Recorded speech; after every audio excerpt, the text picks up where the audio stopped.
Hello.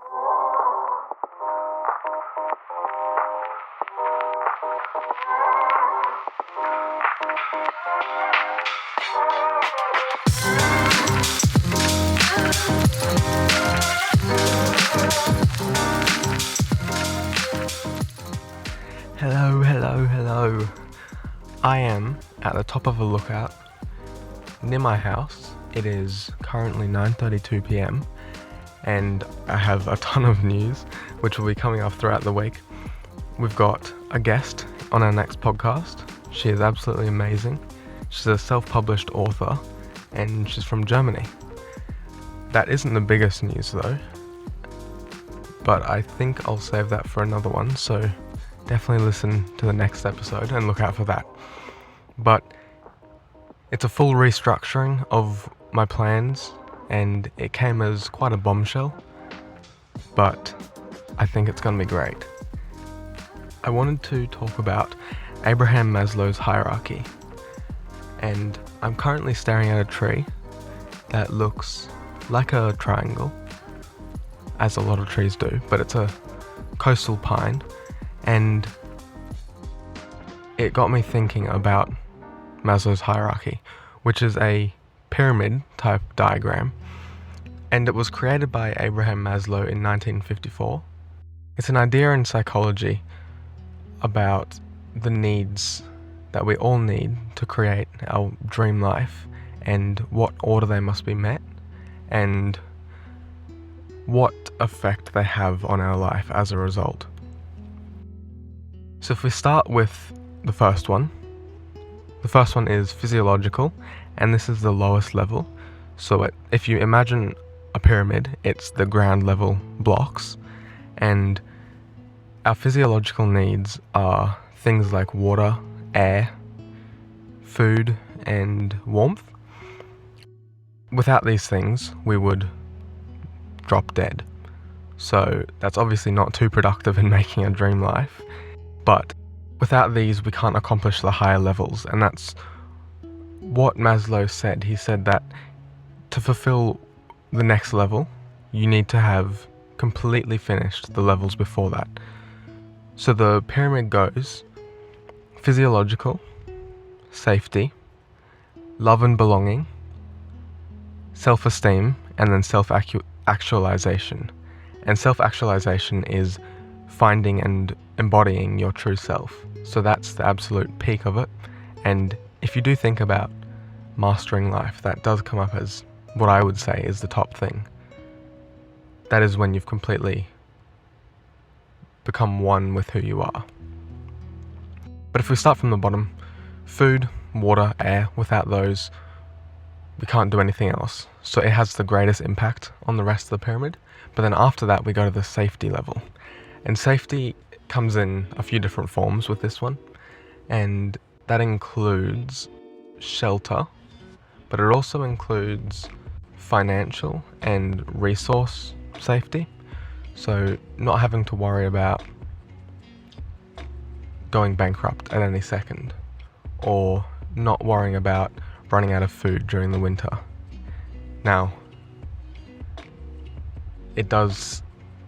that example does sound like food is on the second level, but it's more, that was just like a small example. It covers all resources, but yeah. And then it's the next level, which is it's love and belonging. And that is, I think this is at the level that most of us are at, most of the population. And that's where you're trying to find friendships, intimate connections, family connections, and a place within society or within your community. An awesome analogy I heard was that no matter if someone drowns in 30 meters of seawater or 30 centimeters of bath water, they still drown. And I think that's a really good comparison between different perceptions of levels of problems and how you can still crumble under any levels. So obviously there are the physiological needs, which come off as selfless and just absolute necessities. But then if you do look at love and belonging and you don't have any relationships, you don't have any place in your community, you're going to collapse just as much. Without friends, without a support group around you, it just doesn't work. This is about where the absolute needs end and it more becomes mastering life. I'm not sure if that's what Maslow intended, but the next two levels, I think a lot of people go without until the end of their lives. And so the next level is self-esteem. And self-esteem is like prestige, status, rewards, job titles is a more practical one. There's different levels within each level, obviously, but then within this one, I think there's self-esteem as in compliments and self-confidence, but then there's self-esteem as in winning Mr. Olympia or something. And self-esteem is wildly important. I think right now, I'm definitely still on this level. And in my opinion, with the last two levels, you don't have to have fulfilled the one before to reach the next one. I think I'm working on both of them at the same time, and I obviously have met all my physiological needs. My mum has provided all the levels of safety that I need, and I'm very grateful to her for that. And love and belonging, I have friends, I have people close to me, I have family, and I have belonging within my community and my society. I've found something that I'm passionate about, and it doesn't really matter what other people say, so my self-esteem is kind of unbreakable, which I'm quite happy about, and that's something I have tried to aim for, because when the world doesn't control how you feel, life becomes a lot easier, and you get to control how you feel. But then with the last two, self-esteem and self-actualization,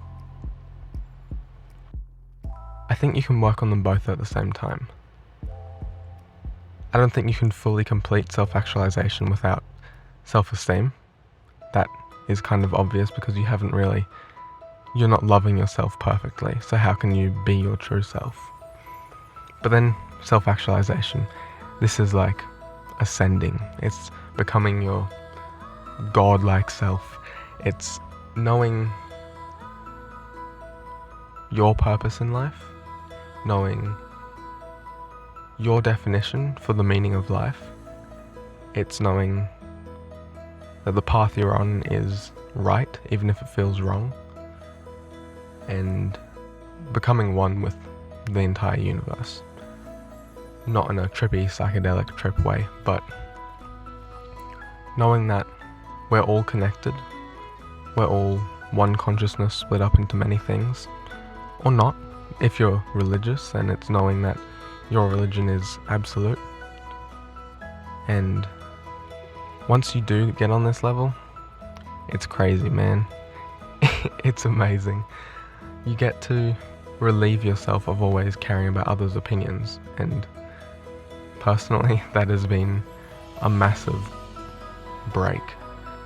I had very intense anxiety for most of my life, mostly social, and it was just always worrying about what are others going to think of me, and how am I going to be treated as a result of my actions. And as a child, I think that is absolutely normal, especially within high school. Like, there's going to be cliques, there's going to be the cool kids. I don't think it's necessary for you to follow it, but it's always going to be there. However, in adult life, I think you very much have an option. And if you do feel that either you just haven't been exposed to the right stimulus to help you realize that it's okay to be you, or you're surrounded by toxic people. And the latter is actually not toxic people, just people that aren't right for you, not your people. And finding your people is something that I'm really passionate about and I want to help everyone do. And it is mind-blowing what happens when you surround yourself with people that lift you up. There's a saying that a lot of business people know: you're the average of the 5 people you surround yourself with the most. And I really listen to this saying. I don't think it's always 100%, because I haven't always been around people who are heading in the same direction as me. Now I'm getting into it a bit more. Something that comes as a result of you being inspired is that you inspire other people, so then you can be one of their 5 other people, and then you create you propel each other upwards, and it's awesome. So that's self-actualization, just knowing who you are, who your people are, and being okay with it all. And another reason why I wanted to talk about this is that it is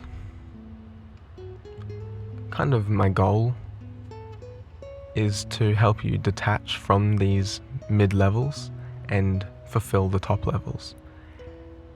And a way that I've realized you do have to do it is you have to break it all down. You have to tear the pyramid down to build it back up. And this isn't just my thought, actually. In the shower I realized, hey, monks took this a step further, and when they fast for a month, that's them breaking down the absolute foundations of the pyramid. So that's them denying themselves of even physiological needs to fully build that pyramid back up from the ground and help them to understand that none of the top stuff matters without the bottom stuff, and then to appreciate all the way down the chain. And then gratitude comes with that, and then gratitude can be a constant mind state. And so I think fasting definitely isn't doable for everyone. It's definitely not doable for me. But breaking down the other levels, having a look at your safety, your wealth, your confidence in it, and knowing that you are going to be okay. There's no scenario on earth where you aren't okay.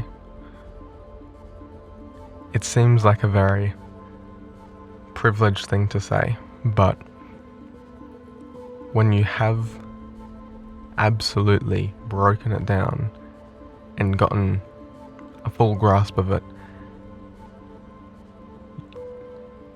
there is zero way that the external world can actually break you. This comes with mountains of practice. I haven't reached that at all. I still get affected by things. But it is possible, and it's what monks do. I've always been a bit confused with monks. I've never really understood why they did the fasting, or why they lived in a monastery and isolated from other people and stayed celibate. But diving into this, I've realized how far ahead they were thinking. They knew this information and these ideas, not in the same form, but it does show that there's some universality to it. And I think that's really beautiful. So it's my goal to help people break this pyramid down and then build it back up, and build it back up with the exact blocks that they want and that will be right for them.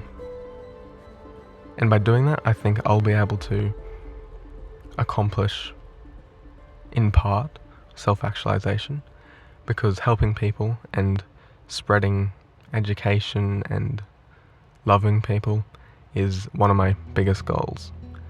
And as I said, be one of those 5 people that lifts someone else up.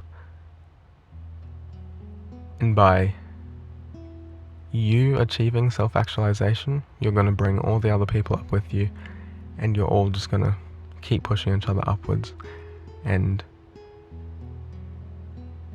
that to me is true friendship and what we should all strive to do. Anyway, I am overheating in the back of my car. I've been looking out at the ocean. The moon is very, very full, very bright. Guess what? The news is coming this week. It is groundbreaking. The Philosophizers is no longer going to be the Philosophizers. We're going to start getting this brand fully sorted and connecting with everyone. And this news, I'm very excited about. And I can't really say anything because it will spoil it. But episode 5, it is with an awesome lady from Germany, self-published author. That alone is enough to entice me. But the things that she talks about, she just showered me with all these amazing topics. So it blew my mind, and it will blow your mind too. She isn't just a writer. She has all these awesome big thoughts and plans, and she's so passionate about what she does, and that to me inspires a lot of motivation within me. So be one of those 5 people. Thank you so much for listening. Stay tuned, follow the Instagram, like the posts. You'll want to hear this news because it's going to be crazy. Thank you for listening, and I'll see you in the next episode.